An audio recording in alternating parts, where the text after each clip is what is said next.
श्री शशि थरूर जी, अधीर रंजन जी आपकी जगह शशि थरूर जी। मेरी जगह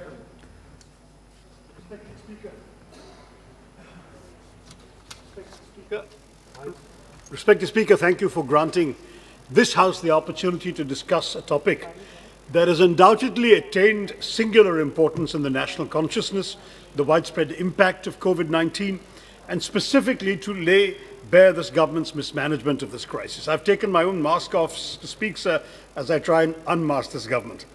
वैसे इस बीमारी की वजह से सरकार के लिए एक बात अच्छी हो गई, उसे मुंह छुपाने की बहाना मिल गया. But in any case, yesterday, September 19th, based on data of the World Health Organization, WHO, India recorded a fresh set of 93,337 cases compared to 42,000 in the USA, and tragically additional deaths of 2,247 compared to 800 and something in the USA, effectively making us the country with the highest number of daily cases and deaths globally. It is a painful reflection of the grim times we live in, and equally a reminder of how important it is for us to take time and discuss this vital issue in this House. Just as there are rules and conventions that guide the functioning of this august House, sir, a set of principles and systems that are adhered to under your leadership and supervision, as you often remind us, Mr. Speaker, so too in any democratic country there is an age-old contract between the citizen and the government, which rides on certain fundamental expectations: the transparent functioning of the government, the upholding of inalienable rights, the access to basic resources to sustain an empowered life, the sound management of our economy through competent policy making, a participative and democratic decision-making process, and above all, the conviction and capability of an elected government to ensure that the safety and security of individual citizens is never compromised. This context is important for all of us who've gathered here to recognize, because we must understand the scale of the breathtaking violations of this basic compact by our government during the last 6 months. The situation precipitated by the COVID-19 pandemic was certainly extraordinary in terms of its rampant spread and impact across all walks of life. However, sir, it must be said that such a situation of distress and vulnerability is precisely where our citizens would expect their government to reaffirm the special contract that holds us together. But instead of mature and proactive governance, we've collectively witnessed a fundamental breakdown in government machinery these past few months. Instead of clearly communicated protocols and comprehensive strategies, we have collectively witnessed an alarming lack of clarity, readiness, and preparedness to tackle this virus. And above all, where the citizens of the country expected their government to lead them out of this darkness, we have sadly witnessed an unconscionable betrayal of the concerns and aspirations of the people by the very government they elected. Respected Speaker, let us look at how things unraveled in the last 6 months. As early as January, there were compelling indications that the virus that had originated in Wuhan was far more complex and potentially devastating than we had earlier imagined. By January 30, the World Health Organization had declared the COVID-19 virus as a public health emergency, a declaration that came on the same day that India too had its first documented case in the form of a student who had returned to Kerala from Wuhan. When this government failed to produce any tangible reaction to these developments, on February 12th, my colleague and member of this House, Shri Rahul Gandhi, tweeted and publicly warned the ruling dispensation, I quote, "The coronavirus is an extremely serious threat to our people and our economy. My sense is the government is not taking this threat seriously. Timely action is critical," unquote. When the government ignored this to host a crowded welcome to President Trump in Ahmedabad, Congress followed up with exhortations on March 3rd and 5th, which I'm sorry to say were ignored by the government that has routinely prioritized partisan policies over constructive dialogue. Had they listened to Rahul Gandhi's prescient warnings and those of others like him, surely the situation could have been managed better. Instead, driven by what appeared to be greater interest in toppling a state government in Madhya Pradesh rather than national priorities, the present ruling dispensation continued to delay the implementation of a national strategy to clamp down on the spread of the virus. This, respected Chairman, was the first failure of this government. I'll mention 5 in due course. A failure to adequately recognize the scale and complexity of the problem we were dealing with, compounded by an unwillingness to listen to voices that warned us well in advance of the consequences of ignoring a problem of such magnitude. Still, given at that point the number of cases were comparatively low in India, there was still time for the government to execute a well thought out and comprehensive strategy to curb the virus. While experts may differ on details of lockdown strategies, they're all unanimous in their opinion that sufficient notice and advance warning are critical for a successful lockdown. Advance warning would have given critical time for our medical systems and frontline healthcare workers to prepare for an onslaught of cases. Advance warning would have given time for those who were at that point overseas to make it back to the country and prepare to hunker down. Advance warning would have allowed those within the country, particularly economically vulnerable groups like our migrant workers, sufficient time to make it back to their respective home states where they would have had necessary support systems to look after themselves. But perhaps above all, surely the provision of advance warning and transparent announcements is a basic courtesy that any government should have extended to the people of our country. It's the moral responsibility, after all, of the government to take the nation into confidence, not leave them in the dark. But as we've seen over these last 6 years, this government has a remarkable penchant for shock and awe tactics rather than mature leadership. And just as we witnessed during the sudden announcement of the disastrous decision of demonetization in November 2016, once again this nation was betrayed by the whims and fancies of its leadership. Even though the people of this country were given 3 days' notice before locking down for a mere 17-hour Janta curfew on a Sunday, when most individuals spend a lot of time at home anyway, a trial for a longer national lockdown, what followed was horrific. Riding roughshod over federalism, with no pretense of consulting the state governments, on the 24th of March, the PM took to the air to announce a lockdown for 21 days from that midnight. Planes, trains, highways, public transport were to be abruptly shut down 3.5 hours after the PM finished speaking, a shockingly short window to prepare for 3 weeks of staying indoors. Without any serious announcement of what support systems would be in place during the lockdown, it was inevitable that rampant chaos would follow this abrupt decree. And that brings me to the second failure of this government, sir. The creation of a government-made disaster which laid the foundations for widespread distress and anguish that followed. A series of events that should haunt each of us and astonish this government's moral standing. Across the country, we know about the long lines that immediately sprung up outside our kirana shops, shocked citizens queuing up to purchase critical rations. To see this period through, thousands took to our bus depots, our railway stations. People made desperate attempts to make it back to their respective homes. Businessmen and women who had traveled to other cities for meetings were stranded by the PM's high-handed action, and those overseas suddenly were left with no way to return back to the country. And our migrant workers and daily wage workers, besides themselves in their distress, took to the roads and highways in a desperate attempt to make it back to their home states. The very next day, the PM, in his address to residents of his constituency, likened the disaster he had unleashed upon the nation to Kurukshetra. The Mahabharata, he said, took 18 days before victory was earned. Tackling the COVID virus would take 21 days. 180 days have passed, respected Speaker. Our national caseload is the second largest in the world and heading for number 1. Daily cases have nearly reached 1 lakh, higher than any other country. The economy is in tatters, having suffered a contraction far more severe than any other country. And therefore, perhaps the analogy best suited to describe this government is that of Emperor Nero, who played the fiddle while an entire nation burned. Or more accurately, here we have an emperor who resorted to tali bajao and diya jalao while a nation suffered beyond any conceivable measure. हम ये नहीं कहते कि महामारी नहीं थी, हम ये बता रहे हैं कि तैयारी नहीं थी। तैयारी से लड़ते तो हालात न होते, रेल की पटरी पर वो प्रवासी न सोते, साइकिल पे बूढ़े बाप को बेटी नहीं ढोती, लाश पर माँ की कभी बच्ची नहीं रोती।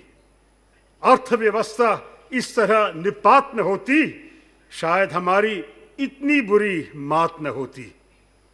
विश्व पटल पर हम कभी प्रथम नहीं आते, जितने मरे हैं लोग वो मारे नहीं जाते। अच्छी सी कोई योजना हम रच सकते थे, मिलजुल सलाह करते तो शायद बच सकते थे। हम ये नहीं कहते कि महामारी नहीं थी, हम ये बता रहे हैं कि तैयारी नहीं थी। In a country where, according to most estimates, nearly 90% of the workforce is employed in the informal economy, where 38 crore Indians out of 47 crore who make up our totally employed workforce are predominantly in jobs that offer a daily wage, surely this government should have had the foresight to understand the implications of the shock and awe style of governance on the livelihoods of its own citizens. Depending on which set of sources you refer to, the numbers that quantify the scale of the migrant workers' crisis vary.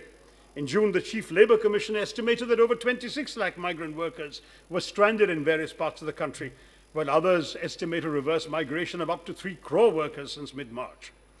The image of tens of thousands of our fellow citizens setting off on foot to make it back to their hometowns has been seared into the collective consciousness of our nation. If as little as a direct assurance to such marginalized groups, a clear promise of support followed through with policies to ensure that no worker would go hungry or would lose access to basic income or healthcare, if such had been given, much of the crisis that followed could have been averted. If this sudden announcement and the distress the government caused to our people was to arrest the spread of the virus, then I'm sorry to say the approach was utterly misguided and has completely failed.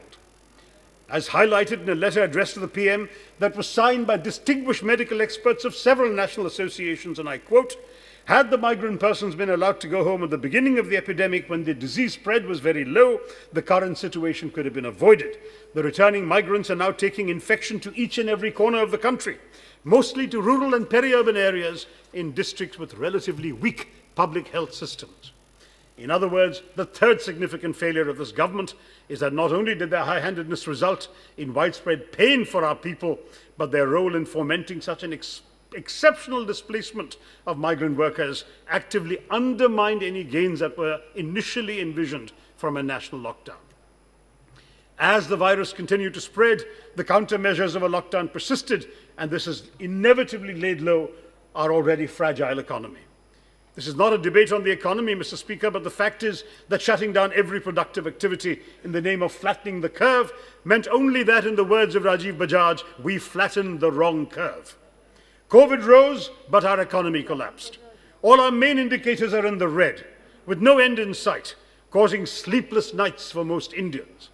We've already seen the 23.9% contraction in Q1 GDP, compared to 9.1 in US, 9.7 in Brazil. Most experts have suggested an overall contraction of 10 to 11% is likely to take place in this financial year. Far more worrying is the impact the pandemic has had on the workplace. We, in this House, have seen how many MPs have now been infected, new cases coming in every day. Let us face it, at least we have a job thanks to our voters. We're suffering already record levels of unemployment under this government's watch ahead of the arrival of the virus. But estimates suggest that the situation has further deteriorated, with the Centre for the Monitoring of the Indian Economy pointing out that about 21 million salaried employees lost their jobs during April to August, with about 3.3 million jobs, 33 lakh jobs being lost in August, and 4.8 million, 48 lakhs in July. The total number of salaried jobs in the country at the end of last month stood at 65 million, having come down from 86 million in the previous fiscal year. घर घर में अंधेरा है, कहीं बाहर नहीं है, बैठे हैं युवा खाली, रोजगार नहीं है. Now, admittedly, the global economy has suffered significantly as well, but across the world we've seen instances where governments have actively implemented countermeasures to mitigate the economic devastation of the COVID pandemic. The United Kingdom, for instance, had rolled out a furlough scheme, a coronavirus job retention scheme which encouraged employers not to let go of their workers, 80% of whose salaries would be supported by the government. In other words, the government would pay to ensure that you could keep your job. Our government's announcement of a 20 lakh crore economic relief package has inspired little confidence, particularly when its fine print shows that new fiscal support amounted to only 1.86 lakh crores, less than 1% of the GDP. Much of the package had already been included in the union budget for 2021, or merely facilitates people's own borrowings. As a result, respected Speaker, India has carved a worrying but distinctive position for itself. In their response to the COVID-19 pandemic, the nations of the world have three kinds of report cards. In a handful of cases, they managed to get on top of the virus, and their economy also thrived. The majority of countries, however, manage one or the other. That is, they either manage to mitigate the healthcare effects of the virus at the cost of the economy, or they kept the engine of the economy running while suffering an onslaught of the virus. India, on the other hand, has become a poster child for the worst case scenario. We have the worst of both worlds. We have neither managed to limit the spread of the virus, nor have we managed to keep the economy afloat. The GDP for the first time in 41 years will actually shrink. Our employment crisis has become even worse than before. Small and medium businesses have been devastated. Trade has crashed, and our foreseeable national prospects are dire. In a panicky overreaction to economic failure, the government is unlocking the country even as cases are shooting up. A lockdown imposed when we had 564 cases is being lifted when we are inching towards 54 lakh cases. Or to be precise, 53,08014 as of yesterday. What greater indication can we have, respected Speaker, of the fourth failure of this government? It took 135 days to reach 1 million registered cases, 10 lakhs in the country, 3 weeks after for 20 lakhs, 16 days for 30 lakhs, 13 days for 40 lakhs, and now just 11 days for 50 lakhs, or 5 million. At this rate, we will cross 60 lakhs by next week, numbers which offer a sharp indictment of the failure of this government's strategies to curb the transmission of the virus. Most of the challenges we as a nation are confronted by today stem from the manner in which the present ruling dispensation governs. I'm sorry to say there has been minimal effort by the government to reach out and consult with other stakeholders, particularly the state governments and the opposition, before embarking on their flawed plans. As early as May, the Indian National Congress, along with like-minded parties, had come together and offered a series of constructive suggestions to this government, which were invariably ignored at serious cost to our fellow citizens. 11 suggestions were placed before this government, including a direct cash transfer outlined by the Indian National Congress under its Nyay program, which would support distressed communities, free distribution of rations, free transportation for migrant workers, greater consultation with state governments and within Parliament, and a revised and enhanced financial package, a fiscal stimulus, a genuine one. I've no doubt that had the government adopted some of these ideas and consulted with opposition parties, we could have been better placed to mitigate the spread of the virus. Instead, we have the fifth and final failure of this government, a failure to recognize the merits of a deliberative democracy, of not consulting but dictating, of not governing but ruling. और अंत में किसान गरीब के मुद्दे पर सरकार को विशेषण करना चाहता हूं कि ये मुद्दा आप पिछले मुद्दों की तरह टीवी पर कुछ और दिखाकर भटका नहीं सकते, क्योंकि गरीब किसान टीवी नहीं देखते.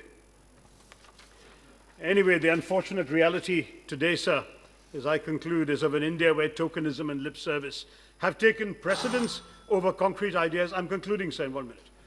Over concrete ideas and deliberative governance, where no honest effort is made to overhaul the infrastructure deficiencies, despite which our frontline healthcare heroes who worked heroically, even at the cost of their own lives, though the government sadly says it doesn't have any data about this. And through you, Mr. Speaker, I'd like to express the thanks of this House to all the healthcare workers for their services to this nation. It's also in India where students have been forced to risk giving examinations that are vital to their futures at a time when even Parliament, the temple of democracy, may wind up ahead of schedule because of the virus. An India where basic healthcare services, such as immunization programs, have been disrupted, particularly in rural areas. An India where the electoral fates of upcoming state assembly elections have transcended our national priorities. An India where the virus has been used to promote another lockdown, a lockdown on individual liberties and freedoms, as activists who have been arrested under the draconian UAPA have realized. To those in government, let me say that there is still time for you to recognize the follies of your current approach.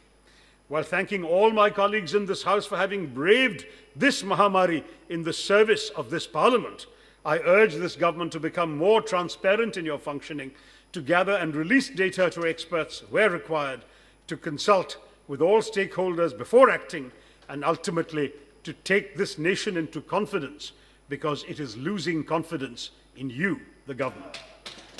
Sir, through you, sir, I would like to assure the young people of this country that this Parliament will stand with them and their future, that we will continue to argue for the best possible practices and policies so we can overcome this crisis. And I hope, sir, that this House will seriously offer suggestions to the government, as I've done in my remarks, that might help it undertake a much-needed course correction. Thank you, Mr. Speaker. Jai Hind.